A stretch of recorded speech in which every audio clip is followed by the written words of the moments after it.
Републичкиот јавен обвинител Љупчо Коцевски и десетина обвинители кои се дел од тимот за судскиот процес за пожарот во дискотеката Пулс денеска во Кочани имаа средба со семејствата на загинатите. Родителите на средбата добиле информации како ќе тече судењето, бидејќи некои од нив и прв пат влегуваат во судница. Им било посочено дека во судницата нема доволно простор за да присуствуваат сите родители, а оние кои ќе се појават како сведоци и не можат да присуствуваат на самиот почеток на судењето на 19 ноември и се до денот кога ќе го дадат исказот пред судијата. Родителите велат дека на средбата присуствувал и директорот на судска медицина.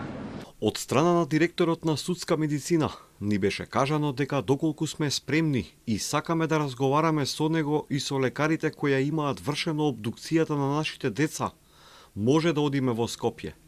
Ги имаме обдукцијските извештаи, но кај дел од родителите се појавуваат некои прашања, дилеми за причината за смртта на нашите деца. Средбата се одвива една недела пред да почне најобемниот и најголемиот судски процес, закажан на 19 ноември во судницата во Скопскиот затвор Идризово. 2 недели со семејствата на загинатите кои ќе присуствуваат на судењето, да работат и психолози со цел полесно да се справат со емоционалниот стрес, додека трае судењето и сведочат обвинетите. За трагедијата во Пулс, во која згасна 63 животи, а околу 200 беа повредени, има 34 обвинети и 3 правни лица. Обвинителството веќе ја подготвило стратегијата со која во судница ќе го застапуваат обвинението. Обвинителскиот тим е проширен на 15 обвинители. Семејствата на загинатите од Кочани се организираат и за 30-тиот марш на ангелите, кој ќе се одржи оваа сабота во Скопје.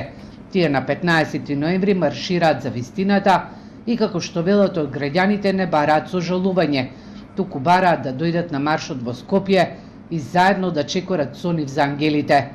Денеска преку герила акција од иницијативата која е следен, испратија и дополнителна порака. Маршот закажан за сабота ќе почне во 12 часот и 5 минути, символично, со зборно место на плоштадот Македонија, а потоа ќе продолжи кон собранието и ќе заврши пред основниот кривичен суд во Скопје.